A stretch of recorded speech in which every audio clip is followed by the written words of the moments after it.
Good morning, everyone. How y'all doing? Today, I want to take you on our backyard fall garden tour, kind of show you what needs to be pruned back, what is still blooming, and some new additions that we have made, and some areas that probably look a little neglected. I wanted to start out with this patio area right here that you've probably seen covered up quite a bit during the summer. I have realized that we need to cover our furniture for the majority of the summertime, like many people do for winter, because everything lands up fading very, very quickly. And we did get a new rug from Costco. I think it was under $50, and this is from Walmart, Better Homes and Garden. We got it at the end of the season. I don't remember the price off the top of my head, but I know we got them for more than 50% off. I do want to change the cushion covers, but because we got them at the end of the season, they were all sold out. I kind of wanted to stick with a beige theme, but I got a really good deal on these. And now that it's cooled off, we can actually come out here and enjoy being outside longer than a few minutes. Let's start over here where we added a Bloodgood Japanese maple. We actually picked up two, so let's go over here. She doesn't look like much right now, but this is a Bloodgood Japanese maple. We took out the Birdhouse and put this in its place. We have a green one. Oh, I don't know, is this about 10 feet apart from each other, you think? And I believe they can grow up to 15 feet tall and wide, probably a little bit taller if given the right conditions. I believe they're a zone 5 to 9. When we went to Home Depot a few weeks ago, I never see anything on sale there. And I was looking to see if they had any small evergreens, and I came around the corner and there was this big sign that said 75% off, and it was everything spray painted, the buckets in yellow. And I told my husband, I said, I have to get these. He goes, where are we going to put them? I go, I don't know, but I have to buy them. They're 75% off. So we picked up this one, which is the tallest of the two, and then we put another one over here. You can see that I'm missing quite a bit of lamium, and I did cut a lot of it back. Our German Shepherd likes to mark just about everything, so I'm going to have to come through and replace a lot of it. The begonias I haven't cut back yet, but everything else is doing really well. I have to show you these impatiens. I think are 2 years old, and I cut them back, and they just, I can't believe they've overwintered last year, and they're doing great right here. I'll have to insert a picture because it's hard to get to. I think I have a fig tree growing in between my hydrangeas over here, so I'm going to have to pull that up later on today, but that's what it looks like to me. Back here it looks a little bit empty. I didn't show you everything that I was pulling up, but the only thing that's left are a few herbs and my husband's serrano pepper plant. Those are his favorite peppers, and I need to go ahead and harvest the rest of those. I planted zinnias, and the zinnia seeds, and you'll see the tags are still there. They did amazing. And I did that mainly because I'm going to try and repeat that in my front walkway this year instead of buying the starts, because a couple of flats of those, I think I used 4 or 5 flats, and it's a little over $200. So I'm going to try and seed that this year. I do want to grow some winter vegetables, and I just haven't gotten around to that, but I'll have to get on top of that. And then this area is going to see a bit of a difference. I grew corn here this year, but you can tell that the podocarpus has grown so far into the garden that my corn struggled. And of course I was gone a good portion of the summer, and I didn't realize that it wasn't getting enough sun. So we're going to have to address that come spring. This is the other Bloodgood Japanese maple, and you can tell that the leaves are a little crisp and it looks a little worse for wear, but there's not a thing in the world wrong with it.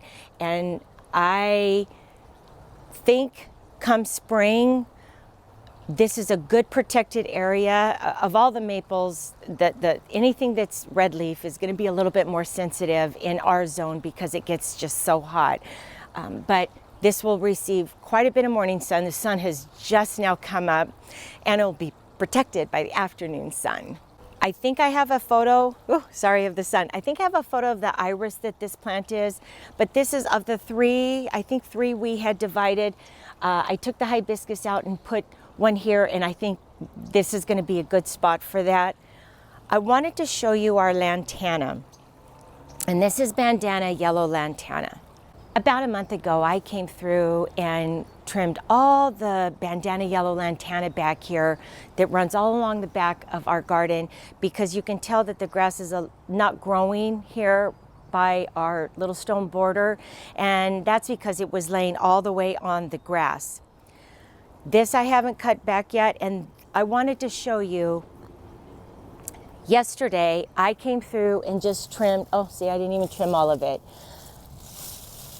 So this right here is one plant, okay? It had grown so far over that there are geraniums and dianthus back here. Everything has grown to its full maturity, and not everything fits.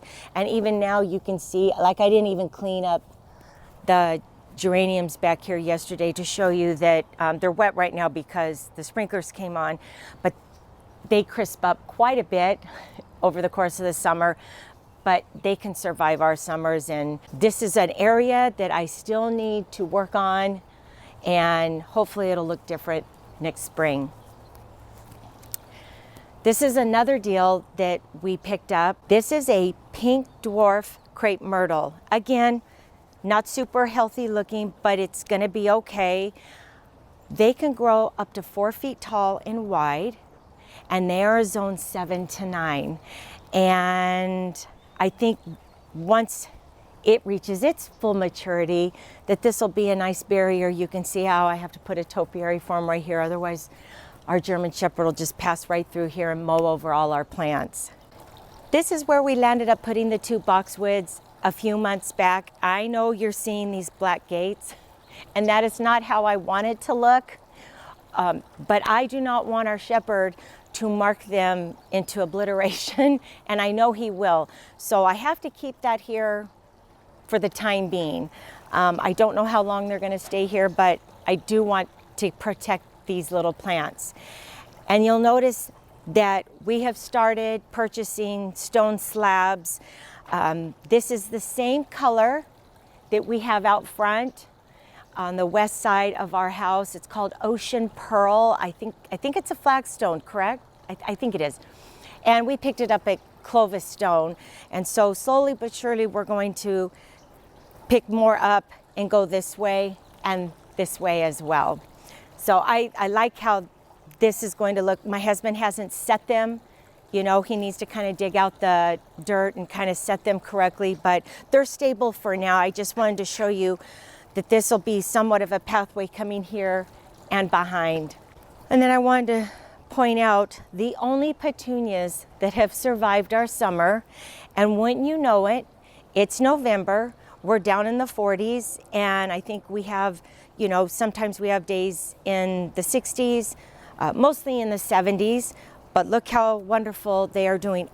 Next to our purple petunias, there is a lantana that has self-seeded. I did not know they did that because I never planted it here, but I'm gonna let it do its thing.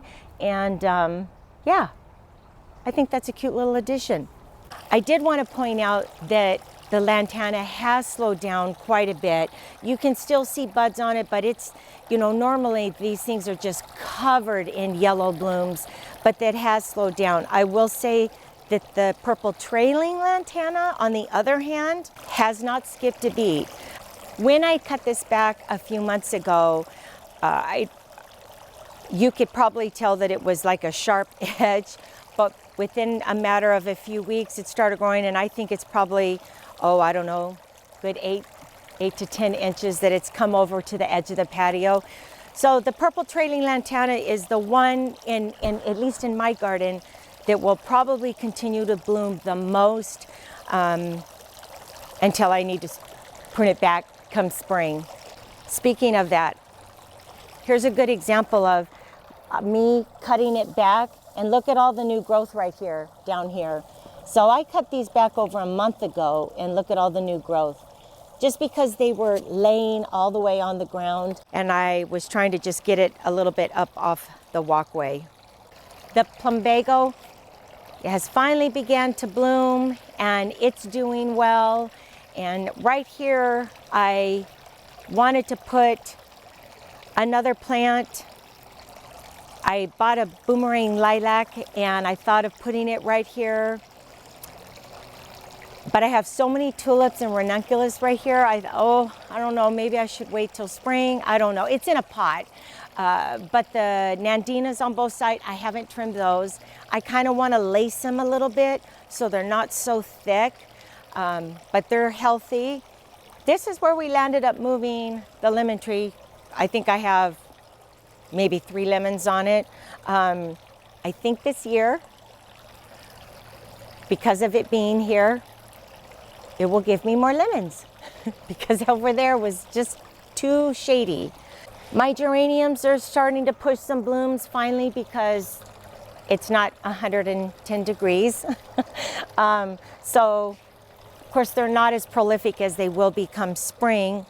We trimmed up this euonymus. You can tell it's pushed new growth there at the top. I'm trying to make it a little bit more cone shaped. And then over here, I don't think this is where I want it permanently, but a few years ago, we bought another Meyer lemon tree, and I've had it over here, and it already has lemons coming off of it over here, but I needed to kind of get it away from this corner, and so far, this is where it's going to sit. I'm not sure where to put it quite yet, but we'll find a place. And then around the back are just my geraniums that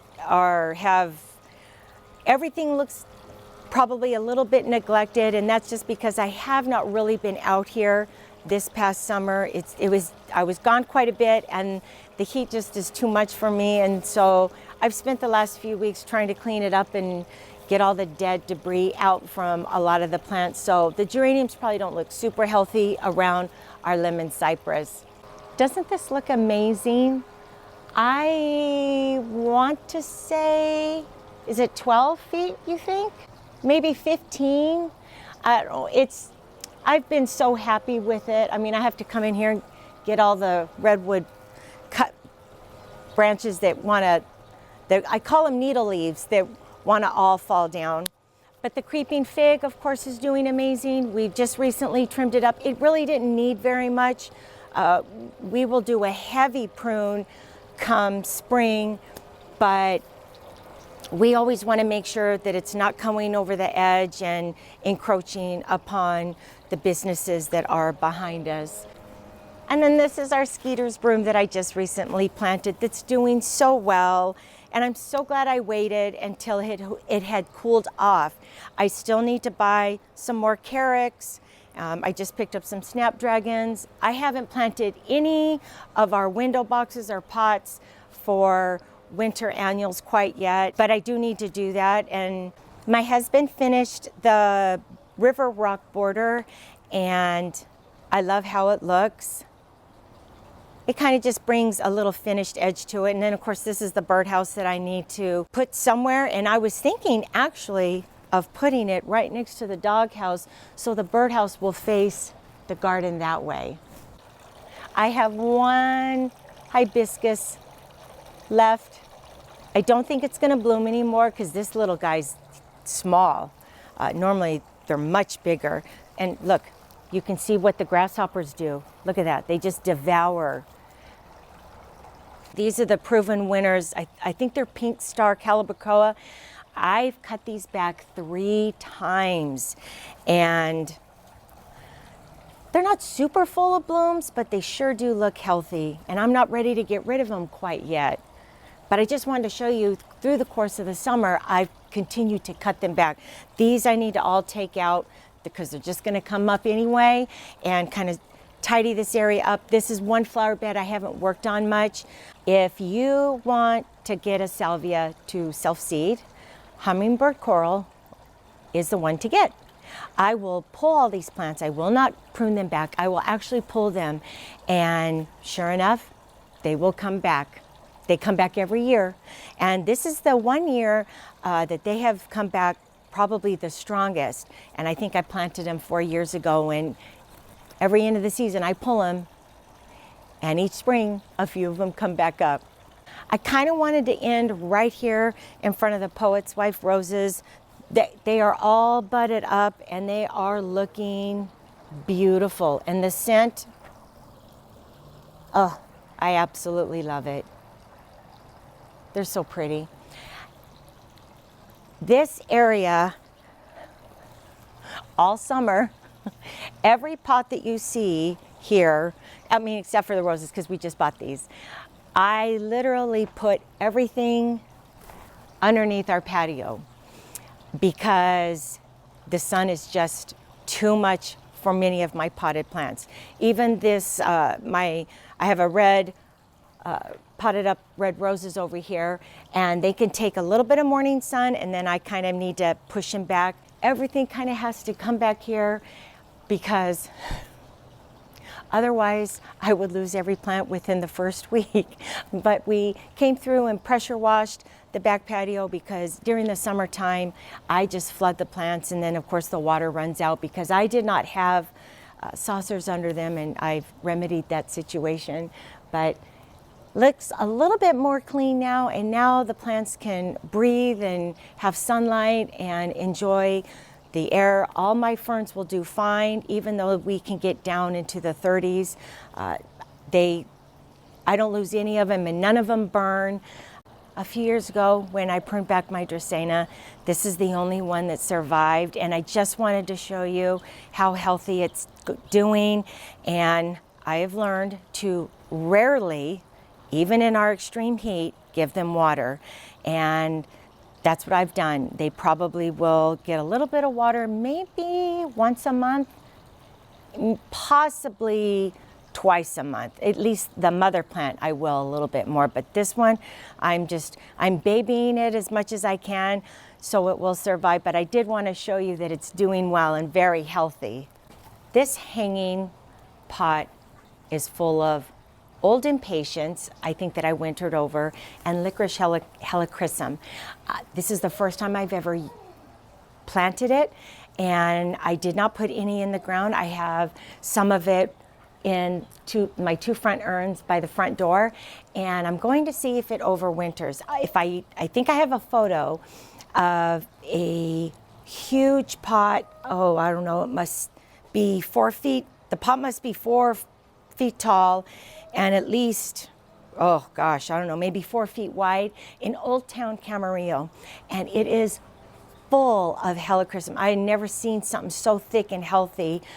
So we'll have to see if this will overwinter for us. If so, I hope so. I do need to kind of prune it back. It looks a little woolly, but it has done very well here under the patio here for us. Before I say goodbye, if you stay all the way to the end, we went to, I think is it Clovis Fest a few weeks ago, and I filmed footage of all the hot air balloons going up, and I meant to put that in our video a few weeks ago and I completely forgot, so I will remember this time at the end to show you some of that footage. It is rather remarkable watching it so close in person when they lift off, and they normally fly right over our house, but when we went to the rodeo grounds in Clovis and got footage up close. Thank you guys so much for watching. I hope your fall has gotten off to an amazing start, and we'll see you soon. Bye.